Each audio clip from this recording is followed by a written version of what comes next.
اعوذ باللہ السمیع العلیم من الشیطان اللعین الرجیم بسم اللہ الرحمن الرحیم۔ ناظرین کرام، السلام علیکم ورحمۃ اللہ وبرکاتہ۔ مسائل زندگی میں آپ کا استقبال ہے۔ آج ہمارے اسٹوڈیو میں مہمان ہیں حجت الاسلام والمسلمین جناب مولانا روح ظفر صاحب قبلہ، امام جمعہ و جماعت مرکزی جامع مسجد ممبئی۔ ہم ان کا استقبال کرتے ہیں اور بغیر کسی تاخیر کے اپنا پروگرام شروع کرتے ہیں۔ آغا السلام علیکم ورحمۃ اللہ۔ علیکم السلام ورحمۃ اللہ۔ انشاءاللہ مزاج بخیر آگا۔ الحمدللہ، شکر ہے پروردگار کا۔ اجازت ہو پروگرام شروع بسم کریں؟ اللہ۔ دیکھتے ہیں سب سے پہلے سوال کہاں سے۔ میں جاوید حسن کربلائی رائے پور چھتیس گڑھ سے۔ مولانا صاحب، میرا سوال یہ ہے کہ ماہ سفر کی 7 تاریخ کو امام موسیٰ کاظم کی ولادت ہوتی ہے، جس کو ایام کی وجہ سے ہم لوگ نہیں مناتے ہیں۔ سن 61 ہجری میں کربلا کا واقعہ ہوا تھا اور اس کے بعد 128 ہجری میں 7ویں امام کی ولادت ہوئی تھی، تو کیا اس وقت امام کی ولادت کی خوشی منائی گئی تھی؟ اس کا مجھے جواب دیجیے۔ السلام علیکم۔ میں سوال مختصر کر دوں کہ 7 صفر کو حضرت امام موسیٰ کاظم باب الحوائج علیہ الصلوۃ والسلام کی ولادت ہے، کہ اس دن ہمیں خوشی منانی چاہیے؟ بسم اللہ الرحمن الرحیم۔ یقیناً ہم اہل بیت اطہار علیہ السلام کے جو پیغامات ہیں، جو ہدایتیں ہیں، اس کے تابع ہیں، بے شک۔ اور ہم سے یہ کہا گیا ہے کہ ہمارے شیعہ ہماری خوشی میں خوش ہوتے ہیں، ہمارے غم میں غم مناتے ہیں۔ 2 مہینے 8 دن ہم ایام ازا کا سلسلہ رکھتے ہیں، لیکن اس دن جو 7 صفر کی تاریخ ہے، ہمارے امام کی ولادت کی تاریخ ہے، اس دن ہمیں خوشی منانا چاہیے۔ اور بہت سی جگہوں پر باقاعدہ جشن ہوتا ہے، امام کی خوشی منائی جاتی ہے۔ صبح صادق سے 7 صفر کی لے کر غروب آفتاب تک بس خوشی منائی جاتی ہے۔ باقی اور وقت میں نہیں کہ ایک روز پہلے یا ایک روز بعد، لیکن غم میں اہل بیت اطہار علیہ السلام کے غم میں غم منانا، ان کی خوشی میں خوش ہونا، یہ ہماری پہچان ہے۔ بہت بہت شکریہ۔ ان کا کیا سوال ہے، دیکھتے ہیں۔ جی السلام علیکم جاوید بھائی مولانا صاحب، میں محمد دہلی سے بول رہا ہوں۔ جی جاوید بھائی، میرا ایک سوال ہے، اس کی وضاحت کر سکے تو آپ کی بہت بہت مہربانی ہوگی۔ وہ سوال دراصل یہ ہے جاوید بھائی کہ میں نے روایتوں میں اور کچھ حدیثوں میں سنا ہے کہ جب انسان مر جاتا ہے تو اس کی جو نیک روح ہوتی ہے وہ وادی السلام جو نجف میں ہے وہاں جاتی ہے، اور جو بدروحیں ہوتی ہیں وہ یمن کا کوئی ہے میرے خیال سے قبرستان جس کو ملکوت کہتے ہیں۔ تو مجھے اس کے بارے میں کچھ زیادہ آئیڈیا نہیں ہے، اگر اس کے بارے میں آپ وضاحت کرتے ہیں تو آپ کی بہت بہت مہربانی ہوگی۔ بہت بہت شکریہ۔ السلام علیکم۔ روایتوں میں ہے مومن کی روح وادی السلام جو نجف اشرف میں ہے، اور وادی البرود جو کہ یمن میں کہا جاتا ہے، اس سلسلے میں کیا حدیث ہے کوئی موجود؟ چھٹے امام حضرت امام جعفر صادق علیہ السلام کی حدیث ہے۔ آپ نے فرمایا کہ لوگ آپ کے پاس آئے اور یہ کہنے لگے کہ میں اس بات سے پریشان ہوں کہ میرا انتقال مدینے میں ہوگا، جی، اور پھر اس کے بعد اپنی پریشانی کا اظہار کیا کہ یعنی میرا انتقال مدینے میں ہو، اس بات جی کے لیے کوشش پریشان میں، تو وہ کہیں سفر پہ جا رہے تھے۔ جی، تو چاہنے والوں سے کہا کہ تم کہیں بھی جاؤ، اس فراق میں یا اس غم میں نہ رہو کہ تم مدینے میں نہیں آؤ گے۔ یا مولا نے یہ کہا کہ جتنے بھی مومن ہیں ان سب کو وادی السلام میں یکجا کیا جاتا ہے، ان کی روحوں کو وہاں پر اکٹھا کر دیا جاتا ہے، جی، اور یہ پھر وہاں پر ایک دوسرے سے ملاقات کرتے ہیں۔ تو جتنے مومنین ہیں یہ سب وادی السلام کے قبرستان جو کہا جاتا ہے، سب یہ وہاں منتقل کر دیے جاتے ہیں اور وہاں ہیں۔ اور جو نجف اشرف میں ہے یہ قبرستان، جی، وادی برہوت ایک جگہ ہے، وہاں پر ایک وادی ہے اور ایک وہاں پر کنواں ہے باقاعدہ۔ امام نے اسی روایت میں فرمایا کہ جتنے بھی ہمارے مخالفین اور دشمن ہیں، جو خدا کے دشمن ہیں، یہ سب اسی کنویں، وہ ایسا کنواں ہے کہ جس سے صرف سانپ اور بچھو یہ نکلا کرتے ہیں، اور نہایت ہی گرم ہے علاقہ، وہ یمن میں موجود ہے۔ تو کہا کہ یہ روحیں وہاں پر جمع ہوتی ہیں، مومنین کی روحیں وادی السلام میں جمع ہوتی ہیں۔ بہت بہت شکریہ۔ اگلا سوال۔ جاوید بھائی السلام علیکم۔ مولانا صاحب کی خدمت میں میرا سلام پہنچے۔ میں آج نظر اقبال مفتین لکھنؤ سے بات کر رہا ہوں۔ میرا سوال مولانا سے چھوٹا سا یہ ہے کہ حالت حاضرہ اور پیچھے ہوئے کل کو دیکھنے کے بعد مجھے ایسا لگتا ہے کہ 61 ہجری میں امام حسین علیہ السلام ان کے انصار و اصحاب اور حال میں مل کر یزید اور بنی امیہ کو تو دفن کر دیا تھا، لیکن یزیدیت اور ان کی سوچ اور بغض علی آج تک اس کے شدت کے ساتھ دکھائی دیتا ہے. وہ ختم نہیں ہو پایا، اس سے زیادہ شدت کے ساتھ دکھائی دیتا ہے. آج اب حالات حاضرہ میں پوری دنیا پر ہم نظر ڈالتے ہیں اور جو تتھا کتھت اپنے کو اسلامی دیش کہتے ہوئے تو کارڈ مسلمس ہیں، ان کا بنیاد ہے بغض علی، اور اسی بغض علی کی بنیاد پر انہوں نے پورے عالم میں شیعوں سے مخالفت کے ساتھ ساتھ اہل بیت اور خود رسول اکرم صلی اللہ علیہ وسلم کی ذات مبارک پر پیچھا اچھالنے کی کوشش کی ہے. اور وہ اتنا زیادہ، وہ تو صرف جھانسا دیتے ہیں اشہد ان لا الہ الا اللہ محمد رسول اللہ کہتے، وہ دراصل اپنے آپ دنیا کو جھانسا دے کر یہ بتاتے ہیں کہ ہم محمد کو رسول مانتے ہیں، لیکن حقیقت یہ نہ کل مانتے تھے، نہ آج مانتے، نہ کل مانیں گے. یہ یقیناً اس وقت پوری دنیا کے مسلمان جو ہیں زیادہ تر اکثریت محب اہل بیت علیہ الصلوۃ والسلام ہیں. کچھ افراد ہیں مسلمانوں میں، نام نہاد مسلمانوں میں، جو کہ نازبی ہیں، جو دشمن محمد و آل محمد علیہ الصلوۃ والسلام ہیں. یہ ہر ممکن کوشش کرتے ہیں کہ کسی طرح سے، جس طرح سے بنی امیہ اور بنی عباس نے نام محمد و آل محمد مٹانے کی کوشش کی، یہ مٹانے کی کوشش کر رہے ہیں. ہمارے بھائی کا یہی سوال ہے. دیکھیے، یہ ایک حقیقت ہے کہ سرکار سید الشہداء نے جو قربانی پیش کی ہے، اس کے بعد دشمنان اسلام کا نام واقعاً ختم ہو جانا چاہیے تھا. جی سر اٹھانے کی انہیں کوئی گنجائش نہیں ملنی چاہیے تھی. لیکن افسوس یہ کہ اسی زمانے میں بھی اور اس زمانے کے بعد سے آج تک حق کو حق نہ کہا جانا اور حق کا مقابلہ کرنا یہ مسلمانوں میں پایا گیا ہے. جی اور آج بھی جو انہوں نے جیسا کہا کہ امام کی کوششوں سے یقیناً سب پر عیاں ہو گیا، اور ہونا یہی چاہیے تھا کہ جو دشمنان اسلام تھے ان کو نابود ہو جانا چاہیے تھا. جی. لیکن مال دنیا، یہ جو دنیا کی مال کی محبت ہے اور عہدوں کی محبت اور حکومتوں کی محبت، یہ ایسا لوگوں پر حاکم ہوئی کہ ہر زمانے میں کچھ نہ کچھ ایسے رہے کہ جو دشمنی کرتے رہے. اور اس کی وجہ سے ہر دور میں حکومتوں سے ہر حاکم اپنی حکومت چلانا چاہتا ہے، بچانا چاہتا ہے. وہ یہ نہیں دیکھتا کہ خدا راضی ہے یا نہیں راضی ہے. جی عین ممکن ہے کہ خدا ناراض بھی ہو جائے لیکن حکومت باقی رہے. لہٰذا یہ ساری دشمنیاں جو چلی آ رہی ہیں اس زمانے سے ناصبی حاکم بھی رہے ہیں، ناصبی پائے گئے ہیں، ان کا خاتمہ نہیں ہوا ہے. اور آج کے دور میں بھی ایسے ہیں کہ جو اہل بیت کی دشمنی پر آمادہ ہیں، اور اس میں بھی دولت کارساز ہے، اس میں بھی مملکت عربیہ کے جو اقتدار مند افراد ہیں وہ صرف اور صرف اپنے پیسوں کے بل پر دوسروں کو جو ہے وہ مخالف بنا رہے ہیں. اور اس میں جیسا کہ آپ نے عرض کیا کہ اکثریت اہل سنت کی محب اہل بیت ہے، وہ مانتے ہیں اہل بیت کو. لیکن جو لوگ نہیں مانتے ہیں وہ کم ہیں. دنیا کا مال و دولت ان کے پاس زیادہ ہے، اقتدار میں ہے، اس لیے وہ زیادہ پروپیگنڈا کرتے ہیں اور زیادہ لوگوں تک ان باتوں کو، دشمنی اہل بیت کو پہنچاتے ہیں. ہماری ذمہ داری یہ ہے کہ ہم اپنے اخلاق و کردار سے لوگوں کو اپنی طرف بلائیں.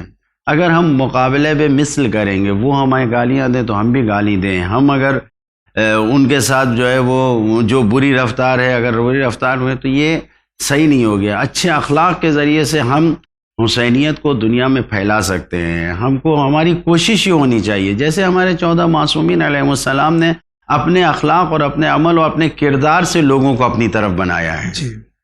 تو اسی فارمولے پر عمل کرتے ہوئے ہماری بھی ذمہ داری یہ ہے کہ ہم اپنی قوم کو، اپنے بچوں کو بالکل مکمل طور پر محبت اہل بیت کے ساتھ، یعنی تولا اور تبرہ دونوں پر ان کو بلند کریں، ان کو تربیت کریں، ان کو آگے بڑھائیں. لیکن جو ہمارا اخلاق و کردار ہونا چاہیے کہ ہمارا عمل ایسا ہونا چاہیے کہ لوگ ہمارے مذہب کے بارے میں غور و فکر کرنے پہ مجبور ہو جائیں اور دیکھنے کے بعد ہم کو وہ ہمارے مذہب کو قبول کریں. بہت بہت شکریہ. اگلا سوال. السلام علیکم، میں علی گڑھ سے بول رہا ہوں. میرا سوال یہ ہے کہ اگر رات میں کسی کو غسل واجب ہو جائے اور نماز فجر وہ وضو کر کے پڑھ لے تو کیا صحیح ہوگا؟ یہ اس کا جواب چاہیے.